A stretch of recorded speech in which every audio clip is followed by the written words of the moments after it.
अस्सलाम वालेकुम dear student, मैं हूं आपका फिज़िक्स टीचर सफ़ीर हुसैन क्लासरा। आज हम फर्स्ट ईयर फिज़िक्स के chapter number 2 vectors and equilibrium के लेक्चर नंबर 39 को डिस्कस करने जा रहे हैं।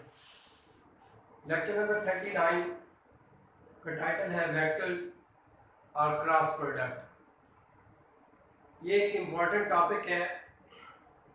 फाइनल एग्ज़ाम में मोस्टली एग्जामिनर इस सेकंड चैप्टर में से या तो वेक्टर और क्रॉस प्रोडक्ट को उठा लेता है या फिर vector addition by rectangular components को वो चूज करता है। तो ये चैप्टर नंबर 2 के इम्पोर्टेंट टॉपिक्स में से है। आइए देखते हैं वेक्टर और क्रॉस प्रोडक्ट क्या है। सबसे पहले हम इसकी डेफिनेशन को समझने की कोशिश करते हैं। बेसिकली हम प्रोडक्ट ऑफ वेक्टर स्टडी कर रहे हैं।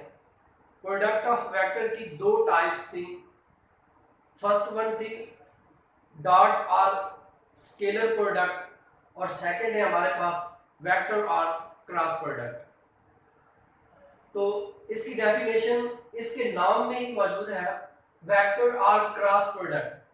जिस तरह हम यहाँ पर देख चुके हैं कि वेक्टर प्रोडक्ट क्या होगा।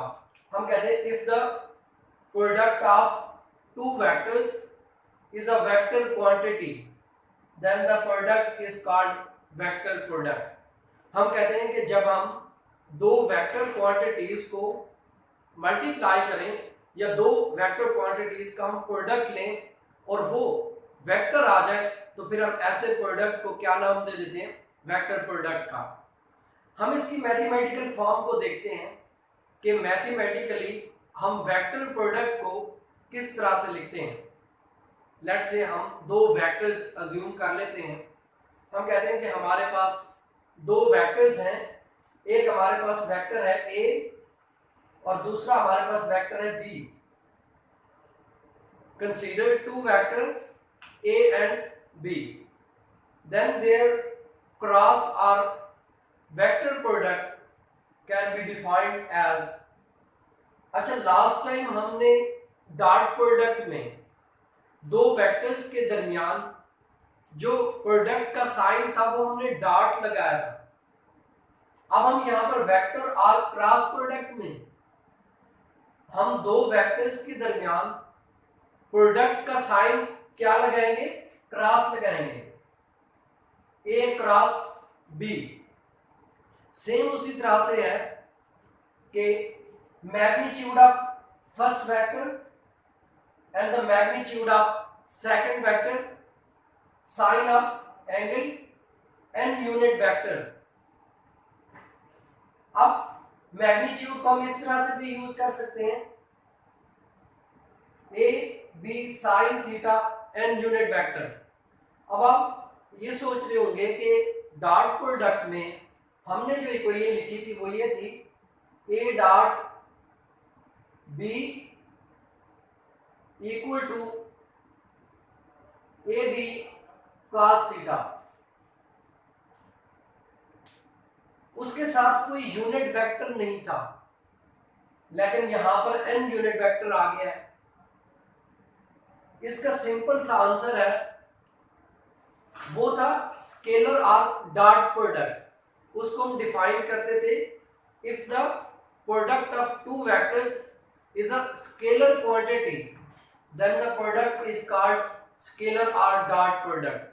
यहां पर हमने क्या डिस्कस किया, if the product of two vectors is a vector quantity then the product is called vector और क्रॉस प्रोडक्ट। चूंकि दो वेक्टर्स का प्रोडक्ट वेक्टर क्वांटिटी आ गई है तो फिर वेक्टर क्वांटिटी की तीन कैरेक्टरिस्टिक्स होती हैं। सबसे पहली न्यूमेरिकल मैग्नीट्यूड, दूसरी सूटेबल यूनिट, तीसरी डायरेक्शन। ये एन यूनिट वेक्टर यहां पर हमने जो डिस्कस किया, A B sine theta N unit vector. A B sine theta इस क्रॉस या वेक्टर प्रोडक्ट की मैग्नीट्यूड हो गई। एन यूनिट वेक्टर क्यों यूज किया गया है, इसकी डायरेक्शन के लिए यूज किया गया है, क्योंकि हम जानते हैं कि यूनिट वेक्टर्स किसी भी वेक्टर की डायरेक्शन को रिप्रेजेंट करने के लिए इस्तेमाल किए जाते हैं। अब सबसे इंपॉर्टेंट क्वेश्चन ये भी हो सकता है कि हमने यहां पर n यूनिट वेक्टर ही क्यों यूज किया, हमने कोई और यूनिट वेक्टर क्यों नहीं इस्तेमाल किया। जैसा कि हम किसी भी वेक्टर को एक्स एक्सिस के अराउंड उसकी डायरेक्शन को रिप्रेजेंट करने के लिए हम i यूनिट वेक्टर इस्तेमाल कर लेते हैं, इसी तरह y एक्सिस के अराउंड हम वेक्टर की डायरेक्शन को रिप्रेजेंट करने के लिए j यूनिट वेक्टर इस्तेमाल कर लेते हैं। इसी तरह से z एक्सिस पर हम k यूनिट वेक्टर इस्तेमाल कर लेते हैं। तो फिर यहां पर वेक्टर प्रोडक्ट की डायरेक्शन को रिप्रेजेंट करने के लिए हमने n यूनिट वेक्टर क्यों चूज किया। इसका एक सिंपल सा आंसर है कि हमारा ये जो वेक्टर प्रोडक्ट आता है इसकी डायरेक्शन इन दो वेक्टर्स के बनाए गए प्लेन से परपेंडिकुलर होती है। n यूनिट वेक्टर इसको हम बोलते हैं नॉर्मल यूनिट वेक्टर। ये ऐसे वेक्टर की डायरेक्शन को रिप्रेजेंट करने के लिए इस्तेमाल किया जाता है जो सतह से अमोदन हो। इट मींस कि वो 90 डिग्री का एंगल बनाता हो। चूंकि यहां पर जब हम दो वेक्टर्स का प्रोडक्ट लेते हैं और उनका आंसर आता है वेक्टर क्वांटिटी, वेक्टर क्वांटिटी की डायरेक्शन को हम रिप्रेजेंट करते हैं और यहां पर हम उसकी डायरेक्शन को रिप्रेजेंट करने के लिए n यूनिट वेक्टर इस्तेमाल कर लेते हैं। तो फिर हम यहां पर लिख देते हैं कि where n is a unit vector perpendicular to the plane containing vector a and b, और यहां पर थीटा क्या होगा, एंगल बिटवीन टू वेक्टर। अब यहां से एक शॉर्ट क्वेश्चन बनता है कि how we can determine the direction of vector product. हम वेक्टर प्रोडक्ट की डायरेक्शन को किस तरह से फाइंड आउट करते हैं। सबसे पहली बात तो ये है कि हम किसी भी वेक्टर प्रोडक्ट या क्रॉस प्रोडक्ट की डायरेक्शन को राइट हैंड रूल से फाइंड आउट कर सकते हैं। आइए हम देखते हैं कि राइट हैंड रूल क्या है। सबसे पहले तो हमें यह पता होना चाहिए कि हमारे दो वेक्टर्स प्लेन कब डिफाइन करते हैं, प्लेन कब बनाते हैं। हमारे पास एक वेक्टर को रिप्रेजेंट करने के लिए दो मेथड है। हम दो मेथड से किसी भी वेक्टर को रिप्रेजेंट कर सकते हैं। पहला मेथड है हम किसी भी वेक्टर को सिंबॉलिकली रिप्रेजेंट कर सकते हैं, जैसा कि हम कहते हैं कि हमारे पास वेक्टर ए है। दूसरा इसका मेथड कौन सा होता है, ग्राफिकल मेथड। हम इसी वेक्टर को ग्राफिकली तौर पर कैसे रिप्रेजेंट करते हैं, हम एक स्ट्रेट लाइन लगा देते हैं और उस स्ट्रेट लाइन के किसी एक एंड पर हम एरो लगा देते हैं। इस स्ट्रेट लाइन की लेंथ उस वेक्टर की मैग्नीट्यूड देती है और ये जो एरो का साइन होता है ये उसकी डायरेक्शन को रिप्रेजेंट करता है। अब इस एरो वाले एंड को हम नाम दे देते हैं हेड ऑफ वेक्टर, हेड या फिर हम टिप ऑफ वेक्टर बोलते हैं। जो इसका दूसरा एंड होगा उसको हम नाम दे देते हैं टेल ऑफ वेक्टर। इसी तरह मैं एक दूसरा वेक्टर ले लेता हूं बी। ये मेरे पास बी वेक्टर है।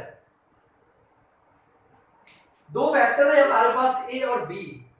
ये प्लेन कब डिफाइन करेंगे, जब इन दो वेक्टर्स की टेल्स आपस में कोइंसाइड हो जाएंगी। तो यहां पर मैंने फिगर में दिखाया कि joins the tails of two vector A and B. मैंने ए और बी की टेल्स को मिला दिया।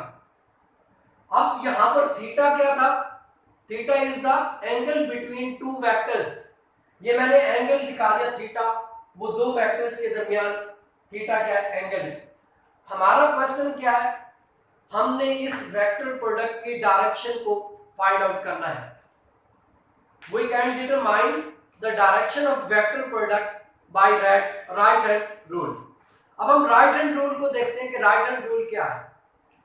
बेसिकली हमारा अगर हम इस राइट हैंड की इन कर्लिंग फिंगर्स को हम कहते हैं कि ये रिप्रेजेंट करती हैं रोटेशन ऑफ वेक्टर्स को। देन ये जो इरेक्ट थंब है ये शो करता है डायरेक्शन ऑफ वेक्टर प्रोडक्ट को। अगर हम गौर करें तो हमारा ये इरेक्ट थंब और ये कर्लिंग फिंगर एक दूसरे के साथ 90 डिग्री का एंगल बना रही है। देन हम कह देते हैं चूंकि ये इरेक्ट थंब शो कर रहा है डायरेक्शन ऑफ वेक्टर प्रोडक्ट को और ये कर्लिंग फिंगर शो कर रही है रोटेशन ऑफ वेक्टर्स को, देन इनके दरमियान एंगल कौन सा बनता है 90 डिग्री का। अब दो पॉसिबिलिटीज हैं, कौन कौन सी? हम कहते हैं कि व्हेन वेक्टर ए रोटेट्स या moves to the B, it means कि हमारा वेक्टर ए बी की तरफ मूव करता है, कितना एंगल मूव करता है थीटा, देन इरेक्ट थंब जो होगा वो अपवर्ड होगा और इरेक्ट थंब कर्लिंग फिंगर्स के साथ 90 डिग्री का एंगल बना रहा है। तो हम कह सकते हैं कि this curling finger will show the rotation of vectors and the erect thumb will show the direction of vector. So यहां पर हमारा ये जो इरेक्ट थंब है वो अपवर्ड है, इसीलिए हम इस क्रॉस प्रोडक्ट या वेक्टर प्रोडक्ट की डायरेक्शन को रिप्रेजेंट करने के लिए नॉर्मल यूनिट वेक्टर सिलेक्ट करते हैं। इसी तरह से दूसरी पॉसिबिलिटी कौन सी है?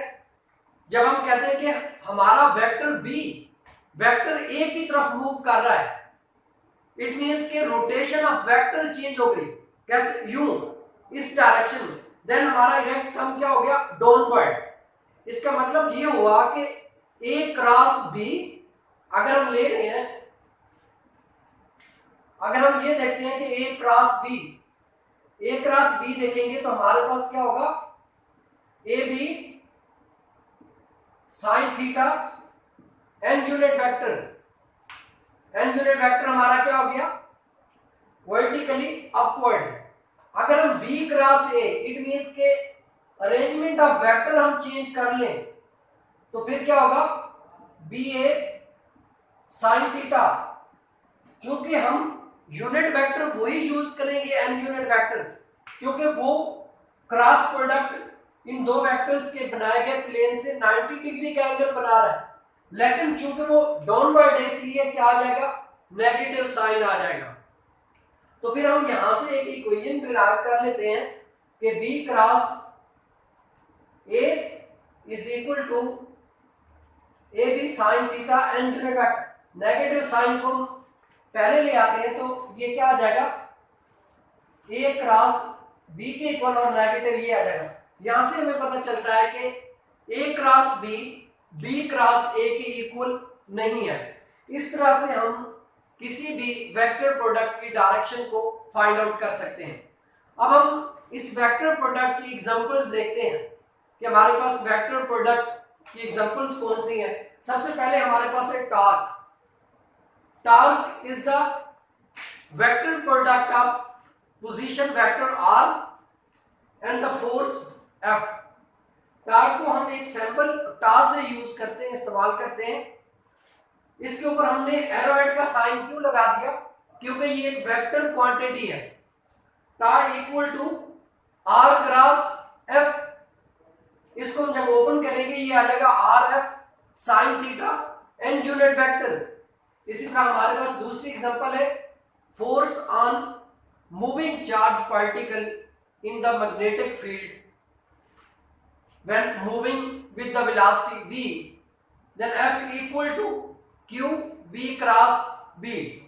जब हम इसको ओपन करेंगे ये क्या आ जाएगा q v b sine theta N unit vector. इसी तरह से हमारे पास एक और एग्जांपल होती है एंगुलर मोमेंटम। एंगुलर मोमेंटम को हम कैपिटल L से रिप्रेजेंट करते हैं। Angular momentum is the vector product of position vector r and the linear momentum p। L equal to r cross p। जब हम इसको ओपन करेंगे ये क्या आ जाएगा R P sine theta N unit vector. अब यहां पर मोस्टली एक शॉर्ट क्वेश्चन पूछ लेते हैं कि वेक्टर प्रोडक्ट में हम साइन थीटा क्यों यूज करते हैं, कॉस थीटा हम क्यों नहीं यूज करते हैं। ये तो हमें पता चल गया कि क्रॉस प्रोडक्ट में हम दो वेक्टर्स के दरमियान प्रोडक्ट का साइन क्रॉस लगा देते हैं, इसलिए ये वेक्टर प्रोडक्ट या क्रॉस प्रोडक्ट कहलाता है। अब हम यहां पर साइन थीटा क्यों यूज कर लेते हैं, कॉस थीटा हम क्यों नहीं यूज करते? हम इसको टॉर्क की एग्जांपल से लेते हैं।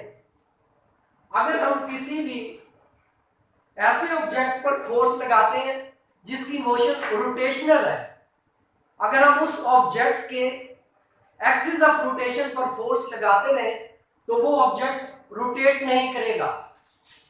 जब तक हम वो फोर्स मूवमेंट आर्म के परपेंडिकुलर नहीं लगाएंगे उस वक्त तक वो ऑब्जेक्ट रोटेट नहीं करेगा। लेट्स से आप फैन की एग्जांपल ले सकते हैं। अगर हम उसकी नीडल या एक्सिस ऑफ रोटेशन पर फोर्स लगाएं तो वो फैन मूव नहीं, रोटेट नहीं करेगा। जब हम उसके ऊपर नीडल के परपेंडिकुलर फोर्स लगाते हैं तो वो हमारा फैन रोटेट करना स्टार्ट कर देता है। अगर हम एक्सिस ऑफ रोटेशन या नीडल पर फोर्स लगाते हैं तो फिर आर और एफ के दरमियान एंगल बनता है 0 डिग्री। साइन 0 क्या होता है? 0। इसका मतलब है आप फोर्स लगा रहे हैं लेकिन टॉर्क प्रोड्यूस नहीं हो रहा। जब आप आर के परपेंडिकुलर फोर्स लगाएंगे तब हमारा टॉर्क प्रोड्यूस होता है और वो मैक्सिमम टॉर्क होता है। इसलिए हम यहां पर cos थीटा की बजाय क्या यूज कर लेते हैं? sin थीटा यूज कर लेते हैं। इसी टॉपिक से एक इंपॉर्टेंट शॉर्ट क्वेश्चन आता है कि at what angle the magnitude of scalar product is equal to the magnitude of vector product. इसको हम देखते हैं कि magnitude of scalar product magnitude of vector product के इक्वल किस एंगल पर आती है। हम ये एंगल फाइंड आउट करते हैं। हम जानते हैं कि magnitude of dot product equal to the AB cos theta and the magnitude of cross product equal to the AB sin theta. हमने अभी यहां पर पढ़ा कि AB sin theta is the magnitude of cross और वेक्टर प्रोडक्ट। तो फिर हम क्या करते हैं, हम ये एंगल फाइंड आउट करने के लिए हम सपोज कर लेते हैं कि ये magnitude of cross product equal to the magnitude of scalar और dot product. Magnitude of cross product A cross B equal to the magnitude of scalar product. A cross B की मैग्नीट्यूड क्या है हमारे पास? AB sin थीटा और magnitude of scalar और dot product क्या है? AB cos theta. अब यहां पर AB ये भी स्केलर्स हैं, मैग्नीट्यूड्स हैं, और यहां पर AB भी स्केलर्स हैं, मैग्नीट्यूड्स हैं, तो ये आपस में क्या हो जाएंगी? कैंसिल हो जाएंगी। अब हम एंगल्स, दो वेक्टर्स के दरमियान हम एंगल कैसे फाइंड आउट करते हैं? हम टेन से फाइंड करते हैं। ये हम previous lecture rectangular components of vector में फाइंड आउट कर चुके हैं कि हम किसी भी वेक्टर का जो एंगल है वो हम फाइंड आउट करते हैं टेन थीटा से। तो हम इस इक्वेशन से किसी तरह से टेन थीटा बनाने की कोशिश करेंगे। कैसे? यहां पर आ गया sine theta equal to the cos theta, तो हम क्या करते हैं, दोनों साइड से कॉस थीटा से हम डिवाइड कर देते हैं। तो यहां पर क्या आ जाएगा? Sine theta over cos theta और equal to 1। Sine over cos किसके इक्वल आ गया? टेन के। Tan theta equal to 1। हम क्या करते हैं, टेन को इस साइड पे ले जाते हैं, ये क्या हो जाएगा? टेन इनवर्स 1, और टेन इनवर्स 1 किसके इक्वल होता है? 45 डिग्री के। तो हम कहते हैं कि 45 डिग्री एंगल पे magnitude of scalar product is equal to the magnitude of vector product. इस टॉपिक में से 3 शॉर्ट क्वेश्चंस बन सकते हैं। सबसे पहला क्वेश्चन की डिफाइन वेक्टर और cross product, also write the mathematical form of vector product. दूसरा शॉर्ट क्वेश्चन ये बनता है, how we can determine the direction of vector और क्रॉस प्रोडक्ट। और थर्ड क्वेश्चन बनता है, at what angle magnitude of scalar product is equal to the magnitude of vector product. Next lecture में हम characteristics of vector product को discuss करेंगे। तब तक के लिए मुझे इजाजत दीजिए। अल्लाह हाफिज।